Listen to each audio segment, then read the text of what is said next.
La la la la la la la la la la.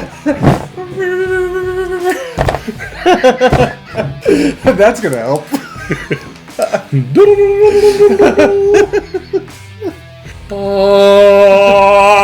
Matera bata intermarata. Santa Santa Sabatus. Santa Santa Sabatus. What's happening, party people? Welcome to Punch More Party. My name is Daniel. This is Father Greg, and you are tuning in for our best of the month for November. It's true. And you know what? Better month last month for me. Yeah. I didn't necessarily. That's a hard jump to beat. That's really aiming high on this Last one. month, point salad was pretty much my contribution to the video. Sure. I didn't necessarily play too many more games, but the games that I played, I feel, are stronger contributions in and of themselves. So Sure. I'm feeling pretty excited. So you know the drill here, party people. Let us know in the comments below what you think about the games that we played in the month of November, and share what you've been playing with us so that we can talk board games, because we love it. And we love you. There, I said it. You should be getting involved in their lives, Daniel. They have lives of their own. Like let them exist apart from this technological sphere. Sorry, getting a little too touchy-feely with the party people. All right. Okay, I'm going to start us off. Right at the beginning of November, Ethan wanted to play Challengers. He likes Challengers, and so he got it off the shelf, he brought it upstairs, and then it ended up being kind of Owen and Ethan versus me. Sure. And this game ended up kind of proving your point for this game being super random, because they beat me. I take back everything I've ever said about this game. This game is a highly strategic contest in which only the best player wins. Hands down, by far, whoever is the skilled player will win. There's no doubt about that in my mind. You know what? They did pretty good. Like they were like, when it was time to add cards to their deck, they were like going after high numbers, and they were trying to figure things. They were just going for cool things, and it worked out for them. Like their deck got pretty bloated, but it just kind of came out in the right order. Sure. And I started to near the end, so. What you do in this game is you basically play 7 rounds of head-to-head war, where you continue to, like the game of war, the card game war, but you add cards to your deck, and they all have special powers and things like this. Near the end of the rounds, I started winning, because I started making sure that my deck was nice and lean and trim, and I wasn't overloading my bench, and they were overloading their bench, but it was too late. It's too late.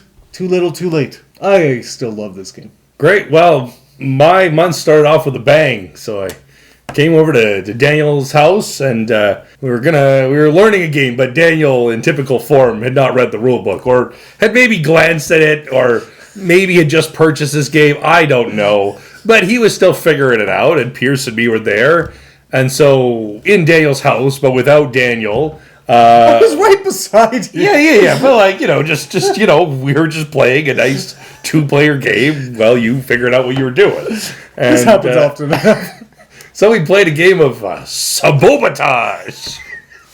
Gosh, I hate Pierce so much. The game of Not true. bubble tea attack. Bubble tea batage. And this is very much in the sphere of exploding kittens, or bears versus babies, or any card game where you attack other players but try to complete your own goals simultaneously. I will say I think it's one of the better ones, though, in that genre. Okay. I think I would rather play this than other games in that genre. You know what? It has a neat little, I wouldn't call it set collection necessarily, but you have to put together 3 parts of a drink. Right. To complete a drink, and then you can say, you're complete. But until it's a complete drink, people can sabotage it. That's right. That's right. And it has something going for it. For a genre that has nothing going for That's it. right. Sabotage has something going for it. Sure. Okay, so the game that I was getting ready for, as Pierce and Father Greg played Sabotage, Creature Caravan. Look at that. This came out in nowhere for me. I didn't even know that Ryan Lochte came out with a new game. Yeah, so I went down to the board game store. I had a little bit of an itch to buy a couple games, and I was looking around. I had the reprint of El Grande in my hands, and I was like, yeah, it's about time. It's a new nice edition. Wow, I didn't know. A nice small box, like not small box, but a standard size box. I was like, big boxes bug me. Yeah. Just saying. Yeah. I'm like, why are you so big? That's right. So a nice standard box size, love it. Anyway, and then all of a sudden I see out of the corner of my eye, Creature Caravan. It looked neat. It looked kind of colorful. I looked at the back. I don't love Ryan Lockett's art. Sure. And in all of his previous games, his art kind of has like a painting vibe. Mm-hmm. I turned this over and the art had like a comic book sort of coloring to it. It didn't have the kind of painting color. And that made all the difference for me. Wow. Doesn't take much to sell this man on a game, my friends. His drawings were colored in as if it was like a vibrant comic book, and I was like, okay. And then I started looking it up on Board Game Geek really quick, and people were talking about fantasy realms. They were talking about, these kind of like quick engine building games that I like. Mm-hmm. I'm like, okay. Long preamble to say, Creature Caravan, like, I loved it. I loved it. So what you're doing in Creature Caravan is you have a caravan and you're moving across a terrain. Your cards are what are going to allow you to do this. So you have cards and you're building a tableau in front of you, and the cards have spaces for dice. And so at the beginning of your round, all simultaneously, you're just going to roll your dice, and you're just going to place your dice on cards. You're going to play cards by paying their cost, and then maybe add dice to them after you've placed them. And just for the round, you're just doing all the stuff, and you're just lost in your own little puzzle, doing all the things that you need to do. And so cards might activate, like spaces might activate to make you able to move across certain terrain types. Maybe they can only move you across a certain terrain type, and so you have to wait till you get cards that can move you around. Quest of Eldorado-ish. Yes, in that regard, yeah. Your player board has some basic actions available to you, so you can always do everything you need to do, just maybe not efficiently, but then maybe you build a dreadnought or something, and it's like bringing you across mountains or whatever the case. At the end of the game, you're going to get points for how far you traverse across the map. You're also going to get points for some of your cards will just say 5 points for every whatever if you've done this, right? So there's that kind of stuff. So that's where the Fantasy Realms type scoring kind of comes in. Good. I would say quite good. I would say quite good. Quite good. So what's holding you back from raving about this? So I didn't do great at this game, if I'm honest. So they present this map that you're trying to get across, and the goal is like the theme is that your eggs you're going into the town, like the world is ending around you, and so you are like collecting you're refugees, the last remnants of the civilization. You're getting like a pet dragon as well as a cyclops to join you in this new city. Yes. So you're exiling. You're gathering all these exiles together in the New Jerusalem as you move to this apex. And so I was like, at a certain point, I was like, okay, I've got some cards that are going to allow me to move. That's just going to be my strategy. I'm just going to try to get to the city. And it seems like a pretty difficult thing, especially at the beginning, because you're moving like one space. You're like, how am I gonna get there?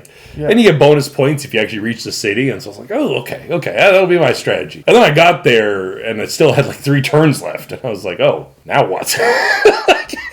So I underestimated the relative ease. I won't say it's easy to make it to the city, but the relative ease of making it to the city. Now, granted, I didn't. I just stayed near the middle of the board, and my whole strategy, I won, and my whole strategy hinged on just the tableau combos that I was creating. Right. So I had a bunch of giant characters, and then those guys were crazy. I had characters that gave me points for giant characters, and then I had other cards that gave me points for other keywords that were on my giant characters, and then so it all just comboed together that way for me. So I love that dimension of the game. So he didn't even save them. He just left. He just had a big caravan of giants in the middle of a wilderness, but somehow he's the winner of this story. Like, there should be a rule. If you don't get to the city, you lose. I fought some Ember zombies. Yeah, but you're dead. You're in the middle of a wilderness. I I sold a lot of market goods. I'm not sure where I sold them or who I sold them to. To the Ember Zombies. Telling you. I was in no sort of civilized place to do marketeering, but I managed somehow. That's right. It's a nifty theme, but the theme sort of falls apart at some point. Sure. Well, we played a few other games that night, but Dan will get to those later. So I went over to Marion Dallas's and was trying to fill in some of my old favorites. You know, get a game to the table I hadn't played in years, and so I brought out a game by the venerable Matt Leacock. Whoa! And this is Chariot Race. All right. So I don't think there's a game. Did you feel good? Did you feel good about this choice? I don't think there's a game that has gone more of a flash in a pan than Chariot Race. Like, I don't even. This was like one of the first Kickstarters. I didn't even back this Kickstarter. I think I bought like Through the Ages, and then they were like, like Eagle Griffin was like, we could throw in Chariot Race for you. I was like, okay. Like, I think your pan was the only pan this flashed in. But that being said, this game is pretty good. It's fun. It's like I don't know, a precursor sort of. I don't know. It's tough to say what came first because like Downforce is a really old game, but like a precursor like Downforce or Formula D or any kind of. It's a racing game where you're going around the track, but as you go around the track, you can maneuver your cart to like get in people's way, to hit them, to like throw javelins, to leave caltrops behind you, do damage. And you're trying to go around corners, but if you go around the corner too fast, you're going to take more damage. And the damage limits your speed that you can go. Like, the more damage your card is, and if your card ever gets damaged, you're just out of the race. Well, so, what's the main instrument? Like cards or no, dice? So you roll dice equal to kind of your speed. So the slower you go, the more dice you roll, which gives you like more flexibility. Okay. Sure. But when you start going faster, you roll less dice, which is like... Dice allow you to like change lanes and like do other things. So as you go faster and faster, you're rolling less dice, which means you're more like at the mercy of the turn, like you know, of what's going to happen, right? Of the momentum. Yeah. The only thing that brings this game down is the production value. So like the art is horrible. The little like the thing you keep your speed on is like a little, not paper but like cardboard sheet with like a clip on it. Clip that kind of slides up and down, you know, and it's very much like Forbidden Desert. Yeah, you just like slide it up like boop boop boop boop boop. Okay, I got 7 speed. Oh, boop boop boop down to 3. Sure. And then you move your damage on this side, and you got fortune on the top. And, and so it's like I don't know what this game, if you could find it, it's probably selling for like $5, like because like it's just like a really low like it's an Eagle Griffin game, like it's in that standard fare, but. I actually really enjoy this game. Yeah. Okay. Well, there you go. Chariot Race, everybody. Run out and get your copy today. A simple, I know you can find it. It's probably been forgotten, but 20 minutes. Great. So, with Pierce and Father Greg, we played Archaeology to end our evening. It was another one of my old favorites. Yes. So Phil Walker Harding. And you know what? Archaeology is a nifty little game, man. So you just have a hand of cards with different artifacts. And then you have a common sort of pool in the middle of the table of different cards. And there's values on the cards. And so you can just discard a certain value worth of cards from your hand into the market and then take from the market the same value. And you can I throw away 2 2s and I can grab a 4. Yeah, throw away a 5 and take 5 1s. Yeah, you can just do whatever you want. And so you're just trying to collect sets. And then when you've accumulated a certain amount, you'll... put them in your museum, you'll put them in front of you, and they're going to score, but you can't add to them after you've placed them. That's right. And so then there's sandstorms that come along. And so they'll force you to discard half of your hand. So you kind of want to you might not want to linger, because otherwise you would just wait until you had a full set of it.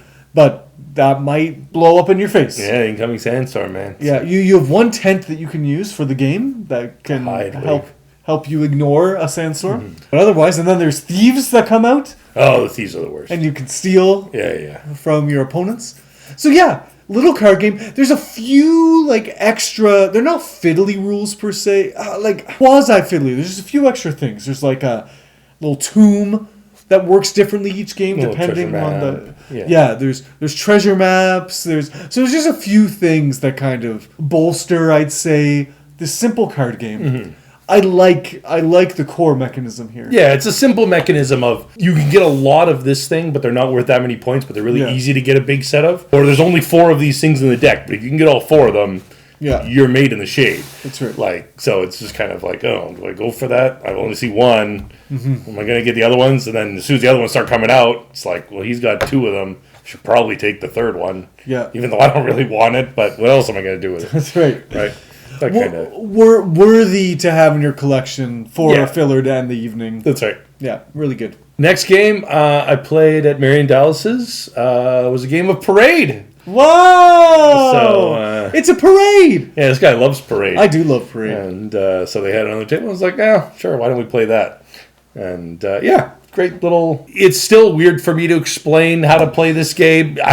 You play a card, you count that many spaces in. Those are negated from your consideration, but then you look at the color and the number, and you draw some cards based on that. And you don't want cards, but unless you get all the same color, then you do want them.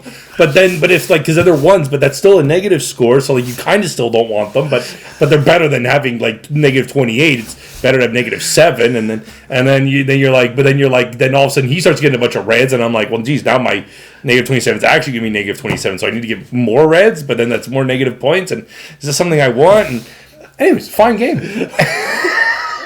For being a simple card game, it's pretty complicated. To figure out. Like, it's not the most complex game in the world, but just for what it is. That's right. So when you sit down for it, it's like, okay, like this is a game that you can have your family playing with you. It just has a hurdle. That's right. You just got to get over that hurdle. That's right. Parade is the game that you introduce at a game night or at a family function to get everyone involved. And then as people are playing it, they say that they get it, and then they just lose terribly and feel real bad. Okay, so another game I purchased along with Creature Caravan, the reprint of Finca.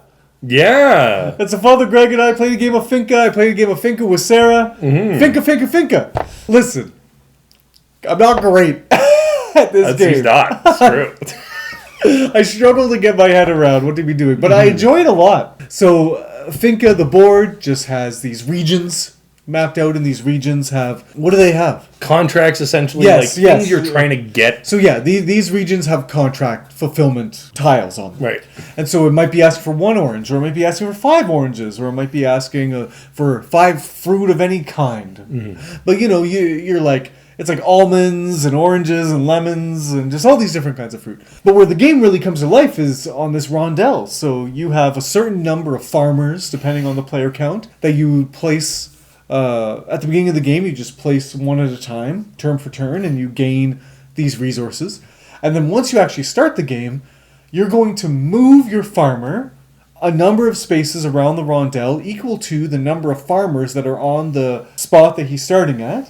And exactly that number of spaces. And then you're going to get resources based on what is showing on the tile that you're landing on, equal to the number of farmers that are now on that tile. And that's it. That's your turn. So you're either going to do that, or you're going to do a contract fulfillment.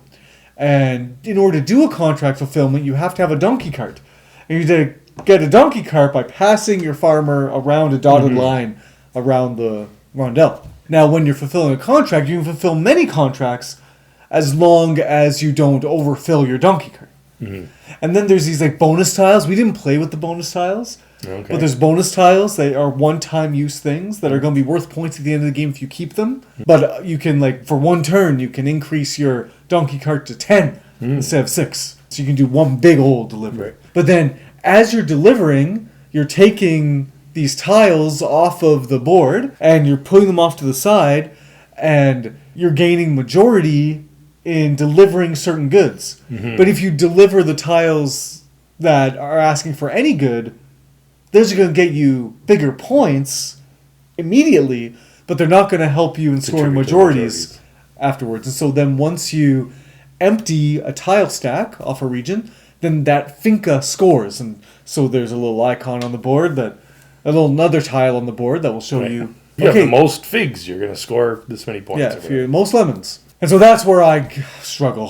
Mm-hmm. Really good game. Really, really, really good game. I've played twice, got better from the first to the second, but still not great. Got to keep my eye on those majority prizes. I did do better at that. I was just making sure that all the things I got had fruit on them. No, I do really like this game. This is the rondelle is really interesting because you might think like, oh, I could just chain things really nicely. Like, oh, I'll move this guy 2 spaces and then he'll end up on the same spot where I've already got 2 guys, and that's great. But then like that space that you move from now has to move 3. Yes. And the next time you move from that space, you're only moving 2. And the next time you're moving 1, you're only moving 1. So it's like, well, now how do I get them back onto that space so they can all 3 be together so I can get 3 oranges again? Yes. It's like, well, it's really hard. So yeah, it's hard to plan out exactly, like, and to make sure you get like all your eggs in one basket where you want them all to be. That's right. It's a tricky little puzzle to figure out. That's right. But I really enjoy this one. Mm-hmm. That's good. Then afterwards, still at Marion Dallas's, we played a game of Fugitive. And Good. Asta really likes this game. I don't know, like... Sweet! She doesn't really play it with us. She just grabs cards. but she, like, whenever we're sitting down, we're like, what game should we play? Astra will recommend Fugitive. Nice! Like, I don't know. She must have liked just the art. Of the, Yeah, something about it. I don't know. She, like, there's always, like, a few cards you, like, get rid of, like, at the start or whatever, like, you don't need. So she just, like, holds on to those. She has the time of her life. Fugitive. Kind of cool... Yeah, deduction, guessing kind of game, but neat. Yeah, I like Fugitive. Okay, went over to the Creshanes. And as we were kind of waiting around, the boys, I always bring games over, and the boys are like, John's boys are like, are we going to play? Are we going to play? Are we going to play? You know. So as we were starting to get around there, one of his younger boys brought out Mastermind. Ooh. And so I don't think I've ever actually played I was Mastermind. going to say, it's been a long, long time. I've seen it around, but like, this is nifty. I think it could be more difficult. Like, okay. So at least the version we played. Has this game been like remade? Because like I have, like my aunt has a copy from like maybe the 80s. Yeah, I don't know. I think there must be a new edition. It's worth having a new edition. Okay. It's a fun little thing. So yeah. There's different color pegs. If you're the one that's kind of setting the puzzle, you just put 4 pegs. There's like 4 or 5 different colors, and the other player closes their eyes or whatever, and you just kind of set the pegs. You can have them all one color. You can have them the 2 colors alternating. You could whatever you want, all different colors, whatever. On your side, as you're trying to figure out what the code is, you know, and so you just start putting color pegs on your side in a row, and then they'll give you white or black pegs to tell you whether you have the right colors, if you have the right colors in the right spot, and they'll give you no pegs if you don't have either of those things. And so then you just start to deduce what you have in the right. Okay, that's in the right color, right? Like something is in the right color and in the right spot. Right. Okay, so now I gotta figure out which one that is, and then you just keep on going up the rows. And so if you fill all your rows and you don't get it, then they win. And if you can get it in time, you win, and away you go. Mastermind. Yeah. Cool. Lovely. This is like the precursor to Wordle. Yes. It's like Very Wordly. Yes. Right. That's cool. Yeah. Yeah, it's been on forever. So I did almost think, I was like, this would be better with 5 slots. You know, 4 slots was a little easy. Right, okay. And again, I was playing with a kid. Right. So it's not like he was like faking me out really well. And like maybe some clues, like maybe some like I would do something and he'd be like, oh, okay. That's it. Played another old classic. Played City of Spies, Estoril 1942. Nice. So this is a game I played with the expansion, the Double Agents expansion. Okay. So yeah, this is a game where apparently in Portugal, in this one city, all the spies of World War II just hung out. Like there are German spies and Japanese spies and British spies all just boozing it up together in the hotel and on the nude beaches and whatever. I don't know. And so weird you mentioned that. Well, there's a beach. Like everybody. So there's all these locations, and most of the locations. So you have like this hand of spies, and you place these spies on different locations. And when you place them on most locations, you place them face down. And so, like, I don't even know who you put down. Like, did you put down an assassin? Are you going to shoot me? Did you put down like a really strong character? Did you put down a character that's going to shift tiles around? But on the beach, everyone gets placed face up because you got nothing to hide, you know? You can't, you're just on the beach, man. It's like, if you're holding a gun, there's only so many places you can put that. It's like, it's going to be pretty obvious. Right. So It could just be a normal beach. You're just wearing swimsuits, so it's No. This is in Portugal, let me tell you. So this is a game of deduction and kind of, you can see a little bit, you can kind of remember a little bit of like what, the other guy has in their hand, but you're trying to get like controls, you're trying to place down like really powerful characters, but oftentimes like the lower strength characters have better abilities. And if you win this character, you get a better character that you can like add to your hand. But your hand's always 6, so you're always, if you gain a better character, you're always forced to discard somebody else.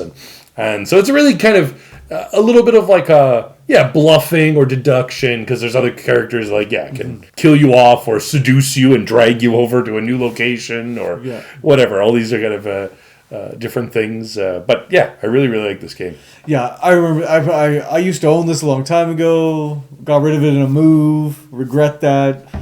Really like remember enjoying this a lot. Like the area control in this is well executed. Sure. Okay, so at John's we played one like true blue game. We played Nidavellir. So I got Nidavellir to the table, and holy Toledo, I hadn't gotten this played for a long time. I put it on a list a long time ago of best drafting games. Yeah. And oh man, like this game is slick. Like I stay away from it sometimes because the setup is a little confusing. Yeah. Like just there's a lot of special cards that you have to lay out and kind of explain. Yeah, so there's just things about it that, again, a game that's perfectly simple except for this, that, and the other thing. So it needs not be so daunting. Great. So you just have 3 taverns. You put cards equal to the number of players at each of the taverns. There's a age 1 and an age 2 deck. So you put out the age 1 cards. And then you have coins. And you have 5 coins. And you're going to put 1 coin to represent each of the taverns. And so that's going to be the value with which you're going to kind of bid for who gets to go first. Turn order. Drafting from that tavern. But then if you play your 0 coin, that's going to allow you to take your 2 other leftover coins, add them together, and get a better coin from the market of that value, and then you discard the highest coin of those 2 that went together. And so you're always kind of juggling getting better value coins and using those coins. So it's like, do I put the high values in the bottom of my pouch so that I can add them together to get something even better? Right. Or do I stick it around so that it can actually win me the bid? And then as far as the drafting goes, there's just 5 different kinds of dwarves, and they score in slightly different ways, really not crazy different. And then you're hoping also to be able to play 5 of each color in a row as well, because then that activates the opportunity to gain a special card that does cool things. At the end of the first age, you're going to get a special bonus for having majority of the specific colors. And that can give you a little one-up. So there's a few things to consider as you're making and putting your points together. It's a nice tension between going all in on one color or trying to diversify and get these really powerful bonus cards that can kind of come in, although a lot of the things benefit you from having multiple of the same. Yes. Especially like greens and purples and stuff. That's right. Yeah. So no, super game. Super game. The next game I played twice this month, so on 2 separate occasions with Mary and Dallas, and I'm daring to say that this might be the best Devere game out there so far, and that is the White Castle. There you go. So this is a kind of interesting game where there's like 3 bridges, and you roll. I don't know if it changes in player count, but whatever. You roll 5 dice, and you put them on a bridge. So 3 of the dice go in the middle of the bridge, and the lowest dice goes on the left end, and the highest dice goes on the right end. You just pick a dice, and you do an action with it. And high dice are always better. Some spots will require, like, maybe a 6. And so if you put something lower, you need to, like, pay coins to, like, up it. Okay. Like, if you put a 4, you need to like, pay coins. But if there's a spot that, like, only requires a 1, and you put a 6 on it, you gain 5 coins. Okay. So, and then you do whatever that action says, and it's often moving up different. One goes farming, the other one moves up in this temple track. The other one you get like samurai soldiers out in the fortress or whatever, and they all score you different points in different ways. But the main thing is that over time you kind of have like these cards, and so you have certain spots on your own board where like if I put a white dice, it's going to do what it says on my card, but I can get a better card later on. When I get a better card, I take that card and I like tuck it down. And over time, you can get like 3 or 4 or 5 or 6 of these cards. And so whenever you take a dice from the bottom of the bridge, whenever you take like the lowest dice that's available, you get to do like the bonuses on all those cards that you've kind of like stashed up. Cool. And so sometimes that can be a lot over like, especially over the later of the game. So there's kind of a tension of like, yeah, that high dice is really, really good, but that low dice is going to give me these nice little bonuses, and oh, geez, that's kind of good, And so there's all these, just little things that kind of help you along. But it's a pretty clean design. Like Devere's not the highest publisher in my mind, but a solid one. They've come out with a lot of things fairly recently, and like some pretty good products. But this, I dare say, is maybe one of their best. No, I'd probably press you with Badoku. Yeah, this is better than Badoku. I'll have to see. But I do hear really great things about this, and I'm really intrigued. I think it sounds lovely. We were playing with Pierce again, and we played Lost Ruins of Arac. Wow. I've been trying to get Lost Ruins of Arac back to the table for a long time. You know what, Father Greg? Just, I think I really love this game because it's gorgeous. Sure. I think that moves it up a couple of spaces that maybe it wouldn't, because you know what, you can make fun of whether the theme is actually present in the game or not, but the art just forces you to get immersed in this world. Right. And the creatures, the what are they called? Guardians. Yes. The guardians. But even aside from the art of this game, I do think the mechanisms are just super solid. And in this particular play, I got myself sort of deeper into the game. I've played this game a few times, and I've kind of come to the conclusion that this isn't really a deck building game. So this is a deck building worker placement game. It came out the same time as Dune Imperium. There was lots of comparisons. Dune Imperium is the better game. Let's just lay that to rest. But Lost Ruins of Arac is a great game in its own right. And the deck building, I used to think Dune Imperium was a deck building worker placement game, and Lost Ruins of Arac was a worker placement deck building game. Sure. I'm not so sure. I played this more like a deck builder, and it worked out. Sure. It's like, oh, this is a deck builder. Who would have thought? Right. So early on in the game, you have artifact cards and you have item cards. And in the early rounds, there's more item cards, and then in the later rounds, there's more artifact cards. And so I was just like, okay, there's a lot of item cards available in the early game. That's probably for a reason. Let's just get a bunch of item cards. And all of a sudden, my actions were better. Who would have thought? Maybe this game is all about the research track. It is all about the research track. Yeah, that's clear. If you're not moving up the research track, you're doing something wrong. There's no multiple strategy. You can go fight guardians, but it's so that you can move up the track. That's what this game is about. Right, but the thing is that, so I wonder, so a guardian comes out, and you can fight the guardian, but if you remove your worker from that space and a guardian is still there at the end of the round, you gain a fear card. Fear cards are -1 point at the end of the game if they're in your deck. There's ways to get rid of fear cards from your deck. Is there a strategy to excavate spaces, gain the resources from them, not use those resources to fight guardians, just hightail it out of there, and just because basically what we did is we would go to excavation spaces, get resources, get rid of the guardian, and then use what we had remaining to the research track. Maybe there's something to it to just forget the guardians and just super pile your resources in. Maybe. And maybe you have a helper that allows you to discard cards once a turn or something. Sure. And then you just kind of get rid of trash cards, and you just get rid of your fear cards as you make them. I don't know. What I'm saying, party people, is that this play opened up Lost Ruins of Arac for me, where I saw some variety in the ways you could play this. I'll say some things about this game. So, the theme is much more captivating than Dune. I like, hands down, if you're like, hey, do you want to play a game with your Indiana Jones? I'd be like, yeah. you want to play a game where you're in Dune? I'd be like, no, not really. Dude.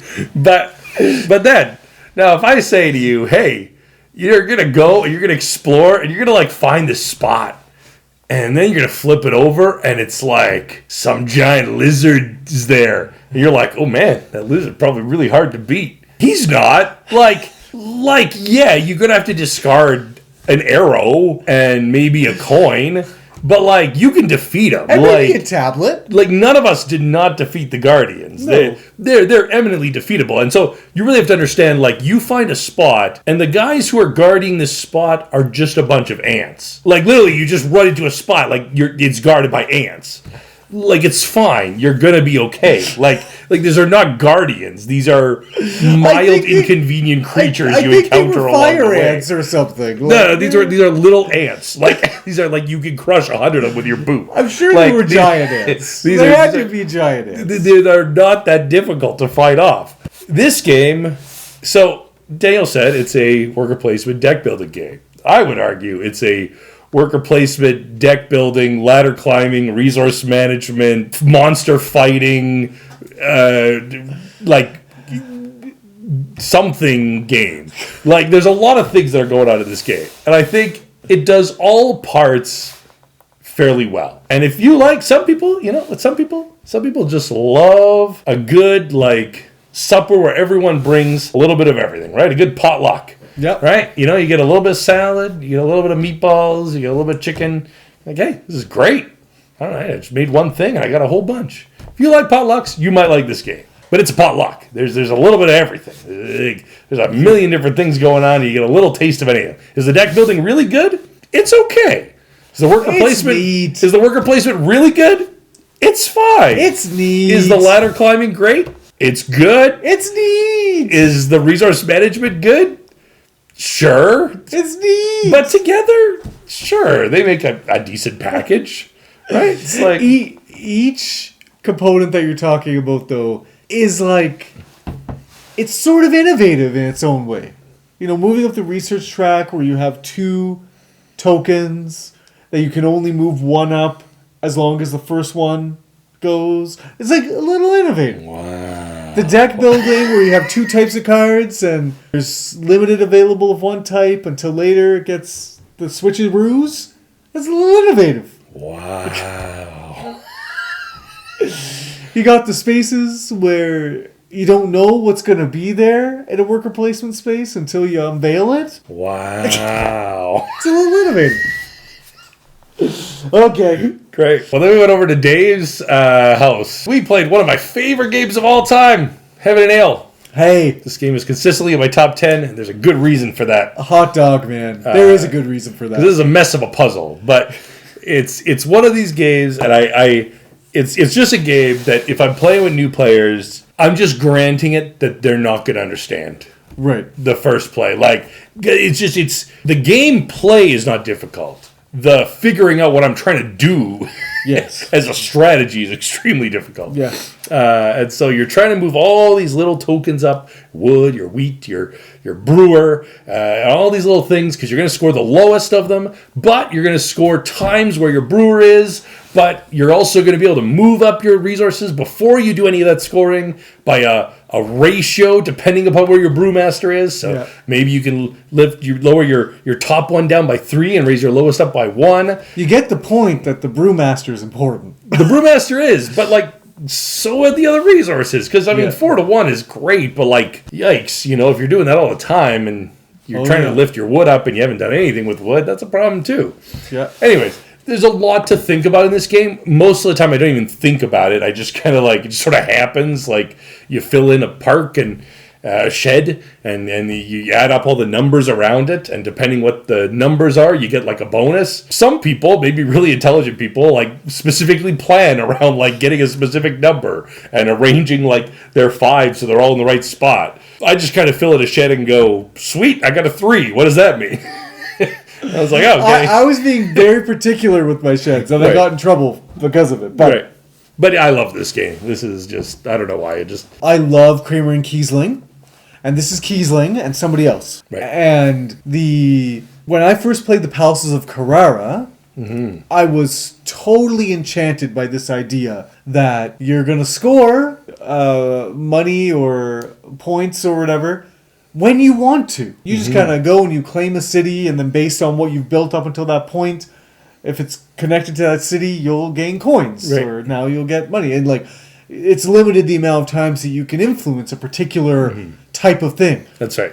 And I loved that idea, and I loved that game because of that idea. Heaven and Ale perfects that. Heaven and Ale perfects that. And so it's not money and points, it's money and being able to move up your resources. So these resources that are along the side of your board, you're able to move them up based on the tiles that you build on the daylight side of your board, and then you're going to get money based on what you build on the dark, shaded side of your board. And so keeping that kind of straight and realizing that's where it gets tough.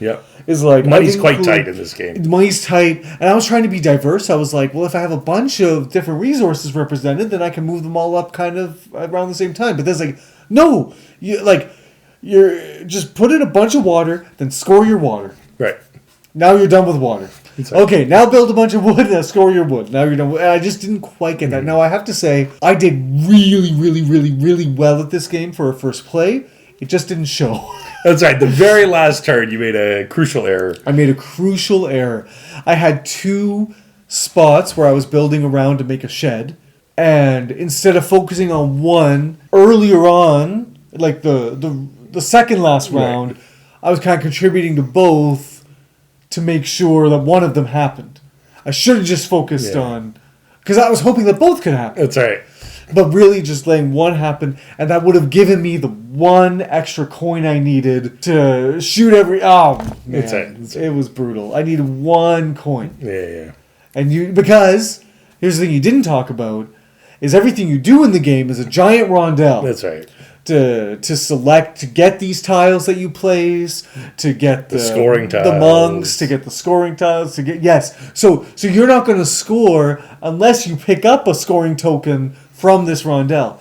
And so in the later rounds, they start going like hotcakes. Yes. And so Father Greg was ahead of me, and he got that scoring token, and I was done. That's right. I was done. I had no money to do that. If I had some money, I would have been able to finagle my way around. But great game, though. Great game, nice. Mike, he kind of raised me. Kind of my dad is not my dad, you know? And I love him dearly. And he sent the boys, Owen and Ethan, their first tabletop role-playing game. Wow. For me to facilitate and guide them through. Starport. Sure. Starport. Okay, so I'm going to talk about Starport. We've played Starport. We like Starport. And we're going to play Starport again. I have a criticism and I have a praise. Which one do you want first? Let's go for the praise. I always start with the Yeah, so Starport has a very simple rule set. And this is a rule set that's designed by teachers, for parents, and for other teachers to try and just onboard kids into problem-solving concepts and this kind of thing. So the rule set is simple. Every player gets a D20, and the guide puts situations in their path and just kind of tells them, to have a success, you need to get 10. And then they have tokens. And so they get 10 tokens that they can assign to the different stats. There's 4 different stats, and they assign those tokens to their stats before you start playing. And then each time they level up, they get a few more tokens that they can add to their stats. And so when they roll for a particular feat, they can add their tokens to make the success. And so then if their tokens deplete and maybe they get damaged during the things, and you just take tokens away from them. And so the tokens kind of act as health as well. And so it's a nice, simple, clean system that kids can understand. And but then they might find a well in the middle of an abandoned house, and there's a voice calling to them. And if they put coins in the well, maybe tokens come out of there, and they can add to their replenish their tokens. Right. Sounds great. Really fun. And so you get, and what I really love too is that the book encourages you as the guide to be really lenient and roll with the punches. And I'm a bit of a rule follower. I kind of struggle with that. So it was really lovely to have this reminder to just like, make it fun. You're playing with kids, you dum-dum. So it was really good. So Owen and Ethan really, really enjoyed it. Here's what's kind of awful about Starport. Sure. You pick up the Starport book, Okay, and it's this lovely anime-style picture that gives you a sense of the world and the characters in it. You open it up, and it's all a bunch of clip art from Canva. There's like 2 or 3 pictures in the same style as the art on the cover, and the stuff they paid for. Sure. And then all the other stuff is like, there's like a few pages of the enemies that you might encounter in the scenarios they provide. And it's all like different styles of art from, different just hodgepodge. But the point is, and the point that they're trying to make is that you can play an RPG with nothing. Mm-hmm. You can play an RPG with like for the kids, just me showing them a picture of this clip art witch is enough for them to get totally immersed in the fact that this is the harbor master and she's at the Starport and she's commanding people everywhere which way to go and she's all flustered about something, and that's enough for them to get. Mm-hmm. I really wished that all of the material was in the same style. Right. But what do? I guess that's what you get D&D for. Sure. That's cool. I never thought of playing like an RPG with young kids, but yes. It kind of makes sense, right? You could tailor it to their level. Yeah. If they're not having fun, you can make it more fun. If they like the challenge, you can make it more challenging. Like, yes. It's kind of a neat little experience. Yeah, and they love just the story and just it's just like, what do you do? They love that. Right. I run up to them and punch them. No, don't do that. What else do you do? Well, the next game that I played was another edition of Vagrant Song.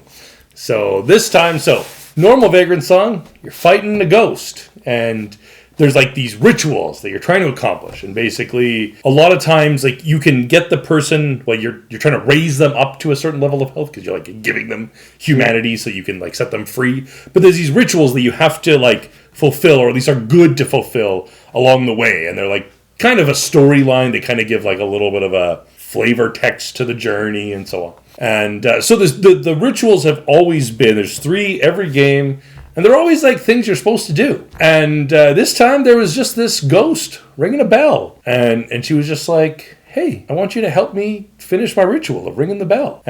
Or you could like heal her, like bring her up to humanity. It was like, which one should you do? And there was great division amongst the group. And I was dead set in the kid. I just wanted to make music. It's like, if she wants me to help her, I'm going to help her. She's like, she's a ghost. You have to heal her. You have to like, give her humanity. I was like, no, man, just do what she's telling you to do. She seems really angry when you don't do what she wants her to do. Like, so we did the ritual, but we could have done both. Like, we were like right at the end, like basically both win conditions were within our grasp, and it was like, which one do we do? And it's my turn. I just went and rung the bell. And they all got mad. And it's a cooperative game, but it was not cooperative that night. Wow. But it was fun. It was fun. We had a good time. For you? I mean, it created an experience. I wonder how Tom felt. Tom was maybe the most perturbed. I love it. That's so good. Okay, so once a month we have a kids' night at our church. Mm-hmm. And so Pierce, he was like, you know what, Daniel, you're going to be dropping off your kids at the kids' night. I'm going to be dropping off my kids at the kids' night. Why don't we go over to the KCWL room and we can play a game? Sure. I was like, that sounds fun.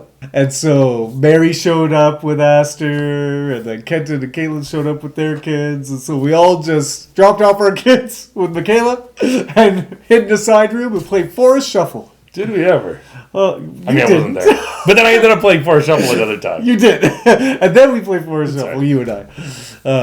But we did play Forest Shuffle. And so, again, I can't say enough good things about Forest Shuffle. Forest Shuffle scratches that tableau building itch from like an a la Earth, a la Terraforming Mars, that style of game, in the kind of smallest package that you can get. Like, it's kind of like Terraforming Mars, Earth, Forest Shuffle, depending on the amount of time you have. Now, Father Greg and I, we were having a lively discussion about, there's one aspect of Forest Shuffle, and that's with player count. Right. So you're going to, if you have a full player count of 5, you don't take any cards out. Mm-hmm. If you have 4 players, you take 10 cards out. If you have 3 players, you take 20 cards out.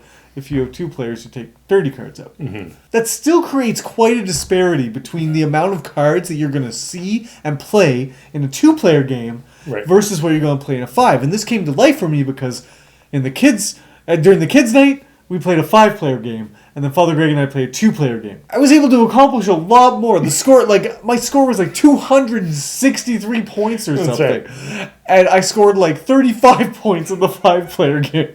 Now, granted, huge point disparities.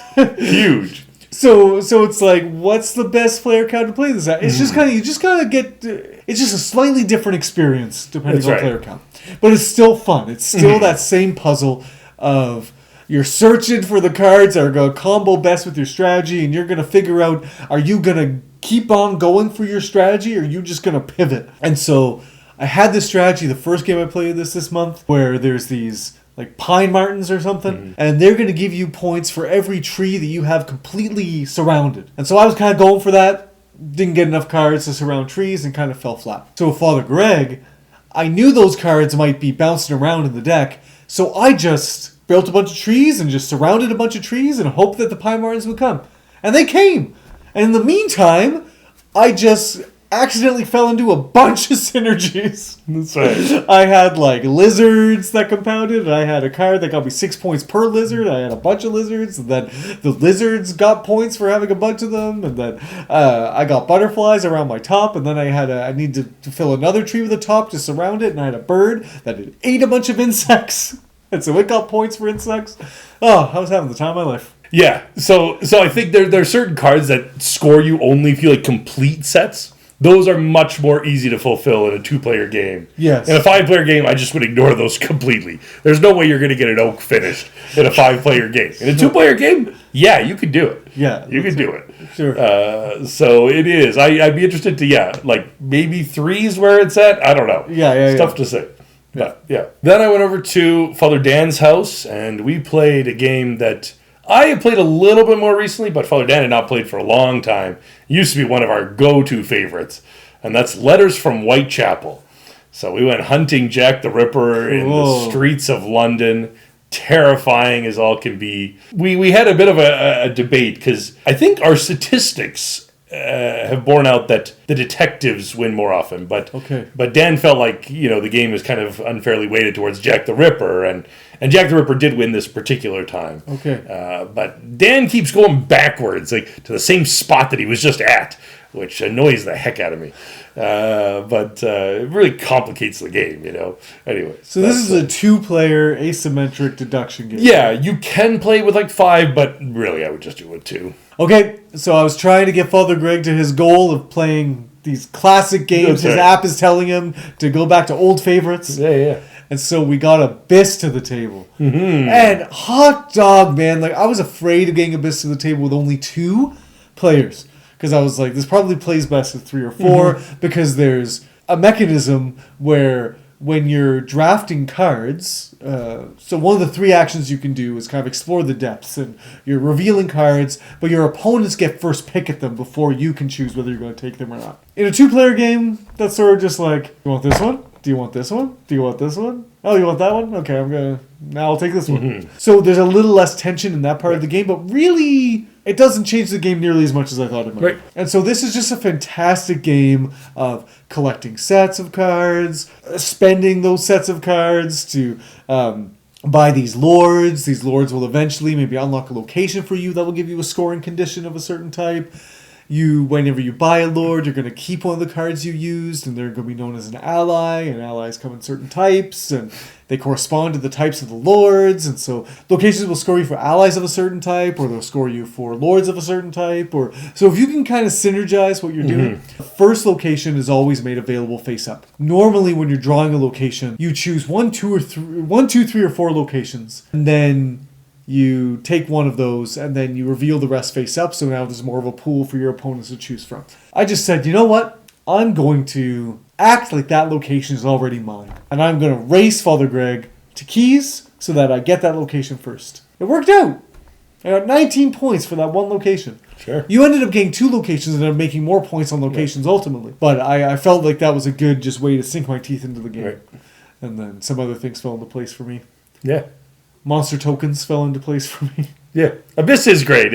I think the first time that I've not played this game since like 2017 or something. Okay. So I think the first time I played this, I was like, ooh, this is a little bit of a meaty game. Okay, there's a little bit going on here, right?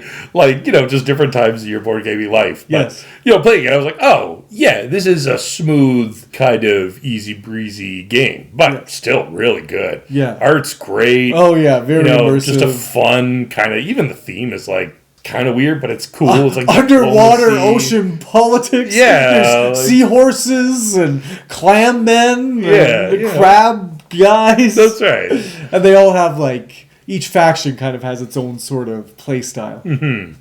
Yeah, no, it's cool. Finally, my last game of the month, I didn't get my solo game of the month in, so it's like November 30th, and I had to get a solo play in, so I played a solo game of Micro Macro Crime City. Oh, great. And I solved the murder of the death of Mr. Mustache. Okay. And, it was a bit of a spicy one. A little spoiler alert, but we went and I was looking for this guy and ended up bringing me to an art show and he had painted this naked woman on the wall and turns out her lover had killed him because he went to the art show and found the lover there and it was it was a whole kind of salacious moment, but sure. But yeah, this is for me just a weird, any good innovative game. It's something that has never been done in board gaming before. Is it the best game?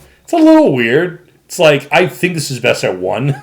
You can play with more, but it just works great at 1. Right. You're just kind of figuring out the mystery on your own, but it's cool because it's a static map, but that map tells a story. Yes. It's you see the same character multiple times. Yes. You see him leaving the store, and then you're oh, you follow down the block. Oh, there he is again.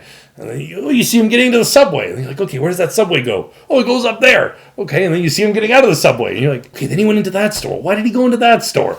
And so you're following. So even though it's one image, that's kind of a Where's Waldo kind of thing, there's a story that's being woven across this page. Sure. That's quite interesting. So, yeah. It's really fun. Well, there you have it, party people. Those are all the board games that we played in the month of November. Please let us know what you thought of the games that we played and what you think we might like to be playing based on what we seem to like from this list. But before we go, we're going to tell you what our favorite board game we played this month was. Well, for me, I'm gonna say Finca. Wow! Yeah, I really like Finca. Finca for the Winca. Yeah, I think it's great. Wow. Finca's a great game. That's awesome, man. That's awesome. I need to look here. Yeah, so for me, it's real close. It's real close, but we're coming down on Heaven and Ale here. Ooh, we're coming down on Heaven and Ale. Cool. Creature Caravan would be a close second, but Heaven and Ale, holy Toledo. That's a nice. And now in my gaming life, I say that's a solid medium, medium 0.2. Yeah, I'd maybe even go medium heavy, but sure. No, not but, say it's simple. It's but yes, to play, but no, I really like it. Well, there you have it, party people. If you like this video, please press the like button. If you're not subscribed to the channel, please subscribe to the channel. Please just tell people that we're worth watching and that we're fun to hang out with. And until next time, party people, have the best day. That's so nice.